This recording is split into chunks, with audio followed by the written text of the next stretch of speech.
Hello साथियों, नमस्कार। आज है 26 जनवरी और हम 26 जनवरी से बनने वाला करंट अफेयर के क्वेश्चनों पर डिस्कस करने वाले हैं। तो सभी साथियों को 26 जनवरी की हार्दिक शुभकामनाएं। खुश रहिए, मस्त रहिए और अपने लक्ष्य की ओर आगे बढ़ते रहिए। चलिए, आज का पहला क्वेश्चन है कि निम्न में से किस शहर में राष्ट्रीय पैरालंपिक पावर लिफ्टिंग चैंपियनशिप 2026 का उद्घाटन किया गया है? किस शहर के अंदर राष्ट्रीय para Olympic power lifting championship 2026 का उद्घाटन किया गया है? तो ये किया गया है रुड़की के। कहाँ किया गया है? रुड़की में, उत्तराखंड, रुड़की के अंदर। ऑप्शन नंबर 3 इसका राइट आंसर हो जाएगा। जनवरी 2026 के अंदर, जनवरी 2026 के अंदर उत्तराखंड के रुड़की में जो राष्ट्रीय पैरालंपिक पावर लिफ्टिंग चैंपियनशिप की मेजबानी की गई है। और इसका जो उद्घाटन है वो किया है पुष्कर सिंह धामी, जो यहाँ के मुख्यमंत्री है। और जो COER जो विश्वविद्यालय है रुड़की, उसके अंदर इसका उद्घाटन किया गया है। और उत्तराखंड को खेल भूमि भी कहा जाता है, उत्तराखंड को खेल भूमि भी कहा जाता है। और 38वें राष्ट्रीय जो खेल है, 38वें जो राष्ट्रीय खेल है उनका जो 2025 के अंदर आयोजन किया गया था, वो भी उत्तराखंड के अंदर ही था, 28 जनवरी से 14 फरवरी 2025 तक, जिसकी थीम थी हरित खेल और जिसका शुभंकर था मौली, जो मोनाल पक्षी से प्रेरित था। और इसका जो आदर्श वाक्य था वो संकल्प से शिखर तक। संकल्प क्या था? आदर्श वाक्य क्या था? संकल्प से शिखर तक। और उसके अंदर सर्विसेज और जो प्रथम स्थान पर रही थी, और द्वितीय स्थान पर महाराष्ट्र रही थी, और तीसरे स्थान पर हरियाणा रही थी। और सर्विसेज ने कुल 121 पदकों के साथ शीर्ष स्थान पर रही थी। और जो राजा बालेंद्र सिंह जो ट्रॉफी जीती थी, जिसके अंदर 68 स्वर्ण पदक थे। और बाकी दूसरे स्थान पर महाराष्ट्र और तीसरे स्थान पर हरियाणा रही थी। और खेलो इंडिया यूथ गेम्स 2024 का जो आयोजन हुआ था वो तमिलनाडु राज्य के अंदर हुआ था। तो इन सभी बातों को भी ध्यान में रखना है। नेक्स्ट क्वेश्चन है कि गुटखा, पान मसाला और सभी तंबाकू और निकोटीन प्रोडक्ट पर किस राज्य ने हाल ही में पूरी तरह से बैन लगा दिया है? गुटखा, पान मसाला और सभी तंबाकू और निकोटीन प्रोडक्ट पर किस राज्य ने हाल ही में पूरी तरह से बैन लगा दिया है? तो किसने लगाया है? ये लगाया है उड़ीसा राज्य ने। किस राज्य ने लगाया है? उड़ीसा राज्य ने। ऑप्शन नंबर 4 इसका राइट आंसर हो जाएगा। उड़ीसा जो राज्य है, इसने जो उड़ीसा राज्य का जो स्वास्थ्य विभाग है ने गुटखा, पान मसाला और तंबाकू या निकोटीन से युक्त सभी उत्पादों पर सख्त प्रतिबंध की घोषणा की है। वस्तुओं के निर्माण, बिक्री, भंडारण और परिवहन और वितरण सभी पर यह लागू अवधि जिसके अंदर पैकेट बंद और बिना जो पैकेट बंद दोनों ही इसके अंदर शामिल है।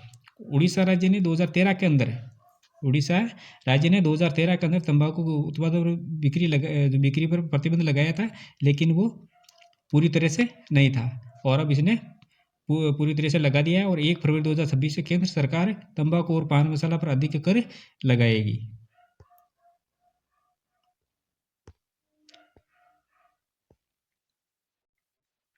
नेक्स्ट क्वेश्चन है कि निम्न में से किस देश ने दुनिया का पहला व्यापक हवाई कानून पारित किया है?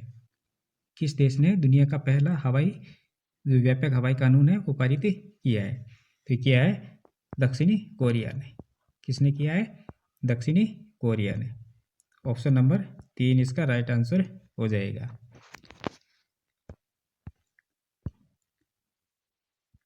दक्षिण कोरिया ने दुनिया का पहला व्यापक हवाई कानून पारित किया है। और ये हवाई जो कानून है, ये यातायात को विनियमित करने और सुरक्षा को बढ़ावा देने के लिए बनाया गया है। जो सुरक्षा और जो भरोसा है उसको बढ़ावा देने के लिए बनाया गया है। किसने किया है?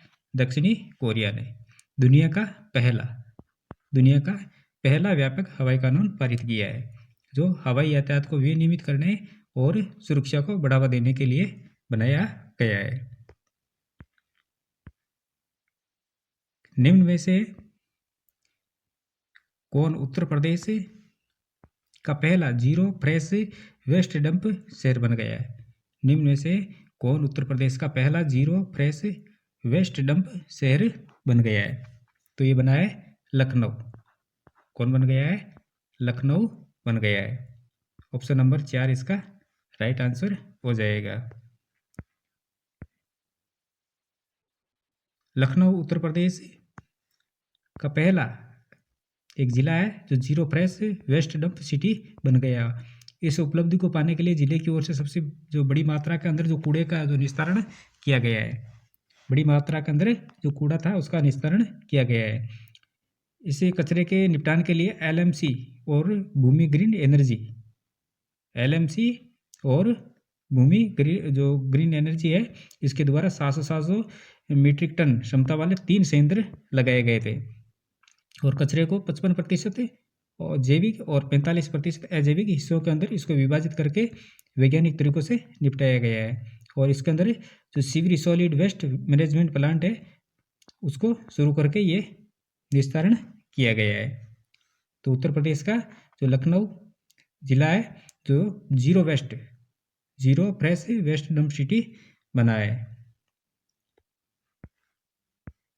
उपराष्ट्रपति सीपी राधाकृष्णन द्वारा लॉन्च की गई चेलिस ऑफ एम्ब्रेसिया राम जन्मभूमि चुनौती और प्रतिक्रिया, चुनौती और प्रतिक्रिया जो नामक किताब है, इसके लेखक कौन है? उपराष्ट्रपति सीपी राधाकृष्णन द्वारा लॉन्च की गई जो चेलिस ऑफ एम्ब्रेसिया राम जन्मभूमि चुनौती और प्रतिक्रिया नामक जो पुस्तक है, इसके लेखक कौन है? तो इसके लेखक है सुरेंद्र कुमार पचौरी। कौन है? सुरेंद्र कुमार पचौरी। ऑप्शन नंबर 2 इसका राइट आंसर हो जाएगा।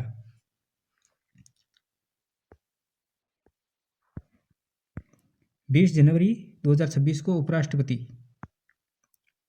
सीपी राधाकृष्णन ने नई दिल्ली के अंदर अमृत का प्याला राम जन्मभूमि चुनौती और प्रतिक्रिया नाम की किताब का विमोचन किया है, उसकी किताब को रिलीज किया है। तो और भारत सरकार के जो पूर्व सचिव सुरेंद्र कुमार पचौरी, इनके द्वारा ये किताब लिखी गई है और इसके अंदर राम जन्मभूमि आंदोलन के ऐतिहासिक, सांस्कृतिक और कानूनी पहलुओं की जांच करती है और अयोध्या राम मंदिर के निर्माण को भारत के लिए एक महत्वपूर्ण जो निर्णायक सभ्य क्षण के रूप में प्रस्तुत किया गया है इस पुस्तक के अंदर। और पुस्तक के अंदर भगवान राम के सभ्यतागत महत्व है, आस्था है, इतिहास है, कानून है और लोकतंत्र के संगम और लाखों लोगों की आकांक्षाओं को पूरा करने के लिए 2019 में सुप्रीम कोर्ट के फैसले की भूमिका जैसे विषयों पर प्रकाश डालती है।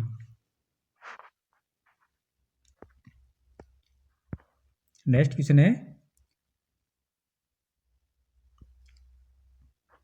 कि निम्न में से किस देश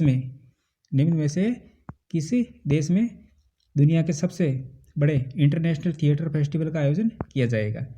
निम्न में से किस देश में दुनिया के सबसे बड़े इंटरनेशनल थिएटर फेस्टिवल का आयोजन किया जाएगा? तो ये किया जाएगा भारत के अंदर। कहाँ किया जाएगा? भारत के अंदर किया जाएगा। ऑप्शन नंबर 1 इसका राइट आंसर हो जाएगा। 27 जनवरी से ये जो शुरू होगा और 20 फरवरी तक चलेगा और दुनिया का सबसे बड़ा अंतर्राष्ट्रीय थिएटर महोत्सव होगा और इसका उद्देश्य है कि भारतीयों को उनकी हजारों साल पुरानी संस्कृति, विरासत, भाषाई विविधता और कलात्मक कौशल को रूबरू कराना है। ये इसका प्रमुख उद्देश्य है। इस महोत्सव के अंदर 136 चयनित नाटकों और शेष आमंत्रित प्रस्तुतियों के साथ साथ 7 माध्यमों से 12 विदेशी प्रस्तुतियों सहित कुल 277 भारतीय प्रस्तुतियों का देश भर के 40 केंद्रों पर मंचन किया जाएगा, जिसके अंदर 228 भाषाओं और बोलियों के प्रदर्शन शामिल किए जाएंगे। और जो चयनित जो नाटक है उनको विभिन्न थिएटर जो समूह है उनके 817 राष्ट्रीय और 34 अंतर्राष्ट्रीय आयोजनों के स्क्रीनिंग का परिणाम है। और ये जो महोत्सव का जो है वो 25वां संस्करण है। कौन सा है? 25वां संस्करण है। चैनल को सब्सक्राइब कीजिए, वीडियो को लाइक कीजिए, शेयर कीजिए और कमेंट कीजिए। सब्सक्राइब करने के कोई पैसे नहीं लगते हैं और वीडियो को लाइक ज़रूर कीजिए, शेयर कीजिए अपने दोस्तों के साथ। इससे हमारे मोटिवेशन मिलता है हमें और जल्दी से अपने यार दोस्तों को वीडियो को शेयर कीजिए और चैनल को सब्सक्राइब कीजिए। नेक्स्ट क्वेश्चन है कि हाल ही में 500 सिंगल्स मुकाबले जीतने वाली पहली भारतीय शटलर और दुनिया की 6वीं प्लेयर कौन बनी है? 500 सिंगल मुकाबले जीतने वाली पहली भारतीय शटलर और दुनिया की 6वीं प्लेयर कौन बनी है? तो ये बनी है पीवी सिंधु। कौन बन गई है? पीवी सिंधु बन गई है। ऑप्शन नंबर 1 इसका राइट आंसर हो जाएगा। पीवी सिंधु है वो 500 सिंगल मुकाबले जीतने वाली और दुनिया की 6ठी प्लेयर बन गई है। 22 जनवरी को पीवी सिंधु सिंगल मुकाबले जीतने वाली पहली भारतीय और दुनिया की 6ठी प्लेयर बन गई है। सिंधु ने 32 सिंगल मुकाबलों में से 500 पर जीत दर्ज की थी और 2016 के अंदर ओलंपिक के अंदर सिंधु ने सिल्वर मेडल जीता था और 2020 के अंदर टोक्यो ओलंपिक में ब्रॉन्ज मेडल जीता है और सिंधु 2013 के अंदर अर्जुन अवार्ड और 2016 के अंदर मेजर ध्यानचंद खेल रत्न पुरस्कार भी इनको दिया गया है। और वर्ल्ड रैंकिंग के अंदर सिंधु जनवरी 2026 तक 13वें स्थान पर है। वर्ल्ड रैंकिंग के अंदर जो पीवी सिंधु की जो है जनवरी 2026 तक 13वें स्थान पर इनकी रैंक है। पीवी सिंधु का पूरा नाम है पुसरला वैकेंट सिंधु है और उनके पिता पीवी रमन और जो माँ है उनका नाम है पीवी विजय। दोनों ही नेशनल लेवल के वॉलीबॉल प्लेयर हैं और भारत सरकार ने पीवी सिंधु को 2015 के अंदर पद्म श्री से नवाजा था और 2020 के अंदर पद्म भूषण भी इनको दिया गया है। नेक्स्ट क्वेश्चन है कि हाल ही में किस भारतीय अमेरिकी फिल्ममेकर की फिल्म है ऑस्कर नॉमिनेशन में शामिल हुई है? हाल ही में किस भारतीय अमेरिकी फिल्ममेकर की जो फिल्में हैं ऑस्कर नॉमिनेशन में शामिल हुई है? ये हुई है गीता गंधवीर की। किसकी हुई है? गीता गंधवीर की।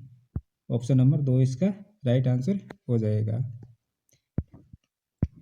22 जनवरी को भारतीय अमेरिकी फिल्ममेकर गीता गंधवीर की जो दो शॉर्ट फिल्में हैं वो ऑस्कर नॉमिनेशन के अंदर शामिल की गई है। गीता गंधवीर और क्रिस्टीन हेमंड की शॉर्ट फिल्म है द डेविल इज बिजी को बेस्ट डॉक्यूमेंट्री फिल्म कैटेगरी के अंदर शामिल किया गया है और द परफेक्ट नेबर को बेस्ट डॉक्यूमेंट्री फीचर कैटेगरी के अंदर नॉमिनेट किया गया है। The devil is busy America में 1960 के समय में अबॉर्शन को लेकर बने सख्त कानून पर बनाई गई है और जो परफेक्ट नेबर है ये 2023 के अंदर फ्लोरिडा में हुई जो गोलीबारी है उसकी घटना पर आधारित है। और जो गीता है गंधवीर इसके इनके जो माता पिता भारतीय मूल के हैं और 1960 में यूएस के अंदर गए थे और ऑस्कर अवार्ड जो है वो 15 मार्च 2026 को हॉलीवुड के डॉल्बी थिएटर के अंदर आयोजित किया जाएगा और कोनन ओ ब्रायन इस शो को होस्ट करेंगे। शो को होस्ट कौन करेंगे? कोनन ओ ब्रायन। कल वाले क्वेश्चनों का रिवीजन कर लेते हैं। तो संयुक्त अरब अमीरात भारत का दूसरा सबसे बड़ा एलएनजी सप्लायर बन गया है और हाल ही में जारी एशिया मैन्युफैक्चरिंग इंडेक्स के 2026 के अंदर भारत को 6ठा स्थान मिला है। तेलंगाना जो राज्य है वो भारत का पहला जीरो नेट ग्रीनफील्ड स्मार्ट शहर बनाने के लिए संयुक्त अरब अमीरात के साथ साझेदारी की है और राजस्थान राज्य के अंदर स्थित कुंभलगढ़ वाइल्ड लाइफ सेंचुरी को हाल ही में इको सेंसिटिव जोन घोषित किया गया है और मुंबई शहर में भारत का पहला गहन प्रजनन ज्ञान केंद्र खोला जाएगा और 26 जनवरी को कर्तव्य पथ पर होने वाली 77वीं जो गणतंत्र दिवस की जो परेड है उसके अंदर सीआरपीएफ असिस्टेंट कमांडेंट सिमरन बाला के द्वारा 140 मेल कमांडेंट की ऑल मैन यूनिट को लीड किया जाएगा और हाल में इंदिरा गांधी शांति पुरस्कार के लिए ग्राका माचेल को चुना गया है और 23 जनवरी है वो पराक्रम दिवस मनाया गया है। 23 जनवरी को पराक्रम दिवस मनाया गया है। तो दोस्तों ये थी आज की क्लास। इसी प्रकार का महत्वपूर्ण क्वेश्चनों के साथ कल फिर मिलेंगे इसी समय। तब तक के लिए धन्यवाद।